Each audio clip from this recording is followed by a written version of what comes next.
Buenos días, comunidad cristiana. Es un gozo poder saludarlos esta mañana.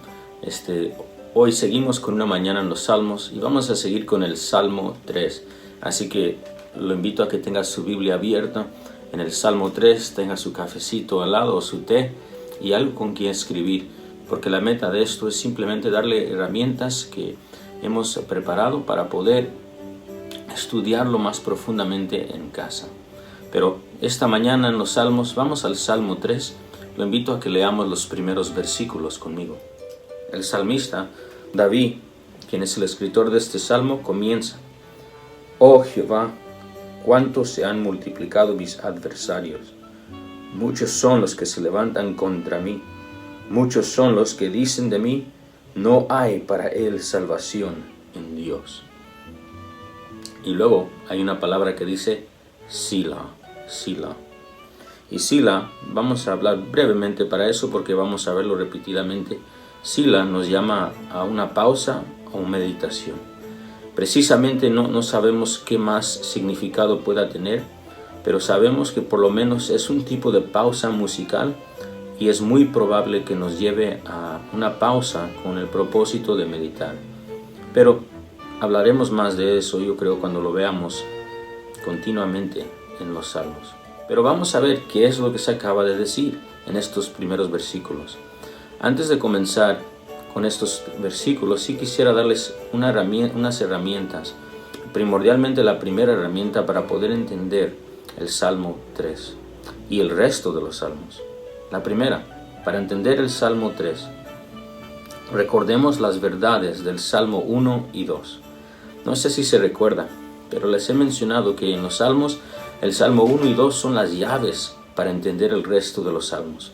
Porque el Salmo 1 empieza dándonos dos sendas: la senda del bienaventurado, la senda del justo, que nos va a llevar a la vida y a ser libre del juicio. Esa es la primera. Y luego también la senda del malo o el impío. Esa es la senda del rebelde, cual nos va a guiar a destrucción y asegura condenación en el día de juicio. Y si seguimos leyendo con el Salmo 2, que van juntos, vemos cómo uno puede llegar a ser ese bienaventurado, cómo uno puede llegar a ser el que está en esas aguas vivas, esas aguas que están como corrientes continuas dándonos vida y cual nos va a permitir parar en el día del juicio. Y de acuerdo al Salmo 2, esa persona bienaventurada, como termina el Salmo 2, es el que ha encontrado refugio en el Hijo, en el Mesías que Dios ha escogido, el que ha puesto, de acuerdo del Salmo 2:6, en su santo monte para gobernar las naciones. El Salmo 1 y el Salmo 2 son las claves para entender el resto de los salmos, y esto nos va a ayudar a entender el Salmo 3, porque en el Salmo 3 encontramos al salmista David, que ha confiado y ha acudido en refugio en el Hijo. Por lo tanto, él está en el camino bienaventurado, ha dejado su camino anterior, ha venido por el perdón de pecados, ha entendido que el Mesías es el único que lo puede rescatar, y él es el justo que gobernará las naciones correctamente y está ofreciendo misericordia. Así que para entender el Salmo 3 y el resto de los salmos, se tiene que entender en el contexto del Salmo 1 y el Salmo 2. Segundo, ya que vamos a empezar con el Salmo 3 nos introduce a la persecución del bienaventurado. El Salmo 3 nos introduce a la persecución del bienaventurado. Veamos esto en los primeros dos versículos. Oh Jehová, cuánto se han multiplicado mis adversarios. Muchos son los que se levantan contra mí. Aquí está un contexto de enemigos, un contexto de múltiples gentes violentas, como vamos a seguir leyendo, que están buscando el mal y hasta quitarle la vida al salmista. Versículo 2. Muchos son los que dicen de mí: no hay para él salvación en Dios. Aquí empezamos a ver una introducción al que ha confiado en el Hijo y en el Mesías. Se ha transformado por medio de Dios y la fe que ha puesto en el Mesías de vida a muerte, del reino del maligno al reino del Mesías, de la oscuridad y de las tinieblas a la luz, de la senda de destrucción a la senda que nos lleva a vida. Pero en en ese cambio, en esa movida que Dios ha hecho por medio de la fe, parece ser que ahora los enemigos de Dios se han vuelto los enemigos del salmista.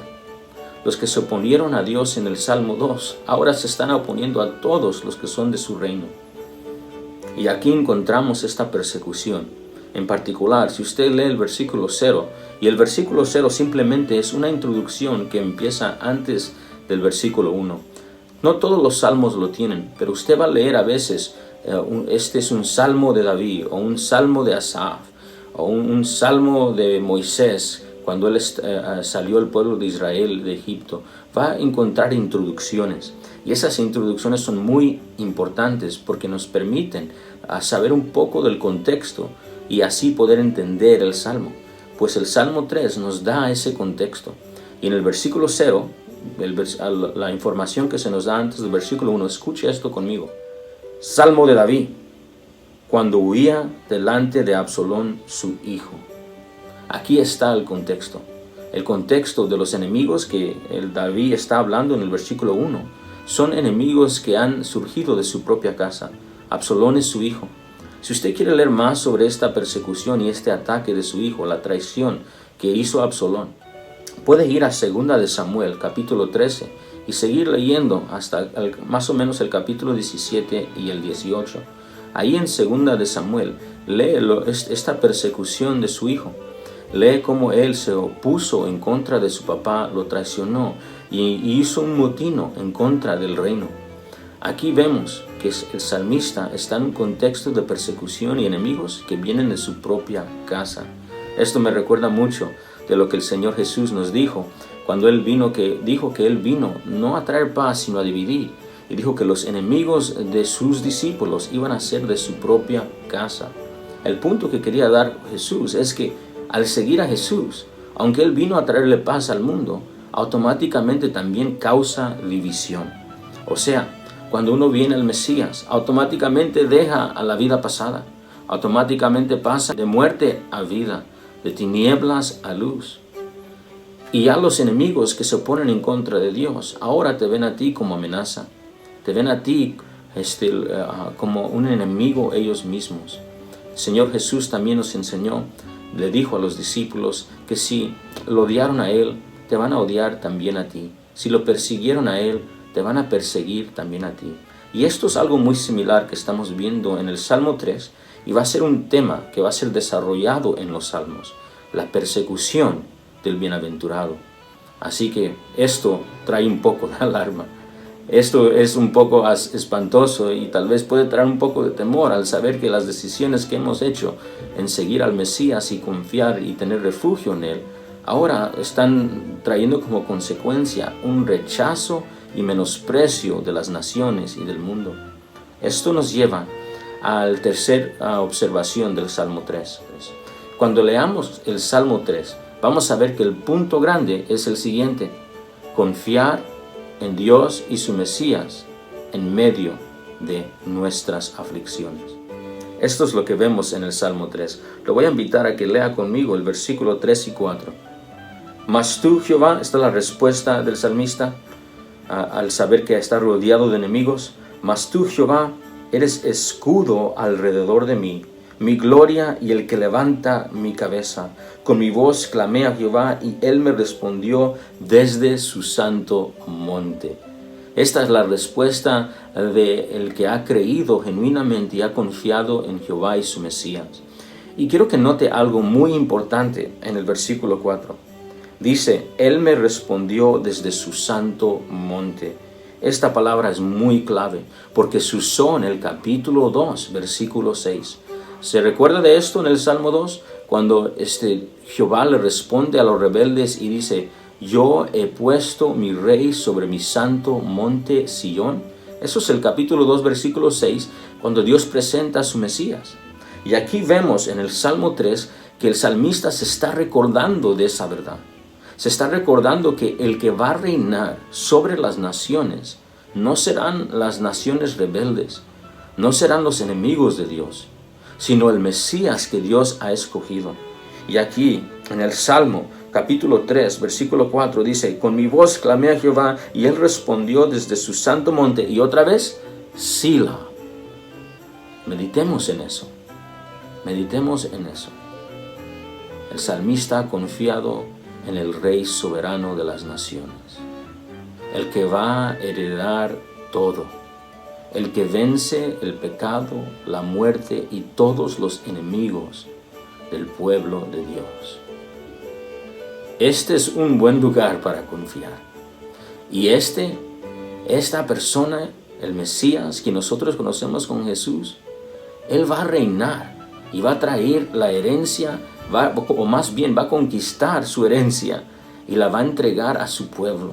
Y traerá una nación llena de su pueblo y los santos que han encontrado refugio en Él. Los bienaventurados van a llenar la tierra. Como dijo el Señor Jesús, bienaventurados son los mansos, bienaventurados son los pobres de espíritu, porque ellos son los que van a heredar la tierra. Así que el salmista pone su esperanza en Él aún en la aflicción. Ahora, sí hay un versículo que tenemos que examinar juntos, porque nos va a traer unos temas teológicos que nos van a hacer pensar. Y eso es el versículo 7. Dice, levántate, Jehová, sálvame, oh Dios. Es la petición del salmista. O sea, él está confiando en Dios, pero a la misma vez está pidiéndole a Dios, rescátame. Hay muchos enemigos, ayúdame. Esto es una observación correcta que tenemos que hacer cuando nosotros nos encontremos en aflicción.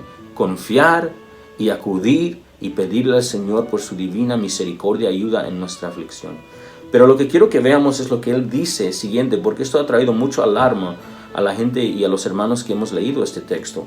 El salmista, después de que dice, levántate Jehová y sálvame, dice lo siguiente, porque tú heriste a todos mis enemigos en la mejilla, los dientes de los perversos quebrantaste. Aquí escuchamos un poco unas imágenes vívidas y un poco violentas. Encontramos la mano poderosa de Dios pegándole en la boca o la mejilla de los enemigos de Dios y los que persiguen al pueblo, y vemos los dientes todos desmenuzados por ese golpe fuerte de Dios. ¿Qué será la comunicación que vemos aquí? Porque vamos a ver este tema continuamente de Dios trayendo un juicio grande y hasta violento en los salmos. Y esto ha llevado mucho a gente a decir, ¿por qué vemos este tipo de juicio y violencia de Dios hacia el impío? Piensen esto por un momento. En el Salmo 2. El Salmo 2 ya nos introdujo a esto. Nos habló de un juicio. Piensen en el juicio. ¿Se recuerda lo que dice el texto en el Salmo 2? Cuando leímos el Salmo 2:9, el Señor le dijo a sus enemigos que el Mesías iba a heredar la tierra y lo iba a gobernar con un cetro de hierro. Y con ese cetro de hierro dijo que iba a desmenuzar a sus enemigos como una vasija del alfarero. Aquí vemos esta imagen muy similar a lo que estamos viendo al Salmo 3, de los enemigos de Dios recibiendo justamente lo que merecen por su rebeldía en contra del Rey soberano. El Rey soberano que les ofreció misericordia. El Rey justo que iba a enviar al Mesías a que besaran sus manos, como dice el Salmo 2, pero iban a ser manos que fueron traspasadas por los pecadores. Iba a ser humillado este Mesías. Iba a ser un sustituto sacrificial por su pueblo.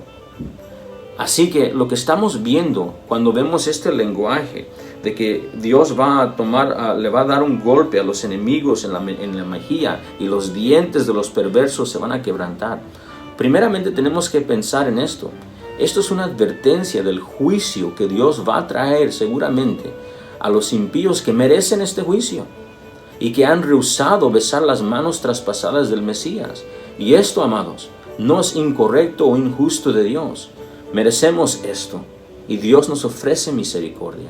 Así que veamos eso cuando veamos este lenguaje de violencia de Dios en contra de los enemigos. Segundo, algo que tenemos que entender y ver cuando veamos este lenguaje de violencia de Dios en contra de los enemigos en los Salmos, es que David está siendo violentamente perseguido por los enemigos. Quieren matarlo.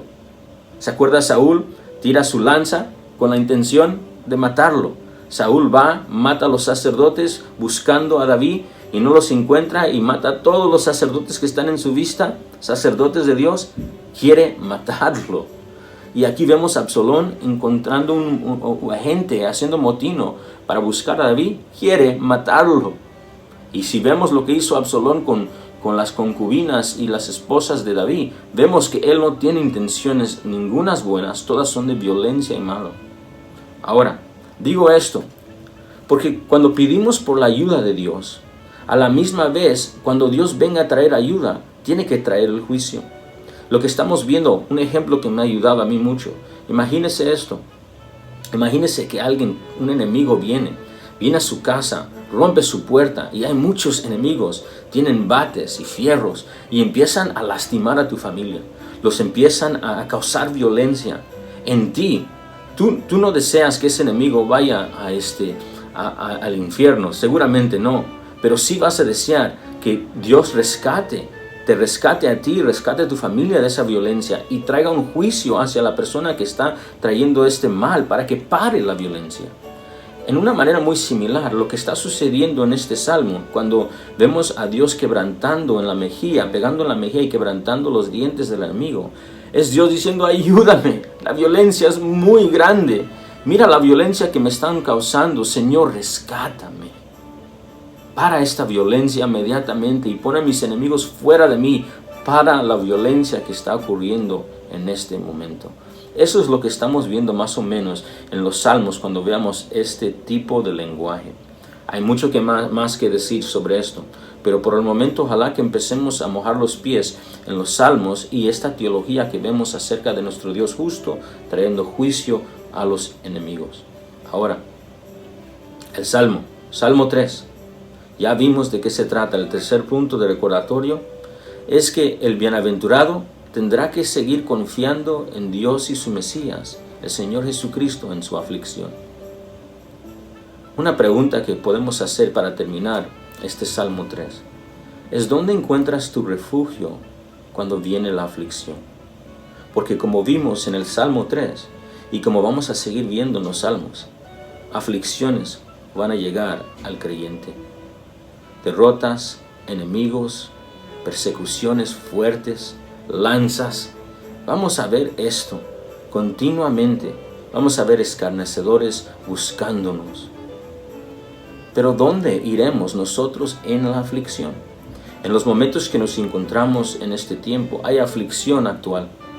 ¿Dónde estamos yendo para nuestro refugio? ¿Estamos buscando el recurso simplemente de dinero para encontrar paz en este tiempo de aflicción? O tal vez estamos acudiendo a humanos para encontrar nuestra paz en nuestra aflicción.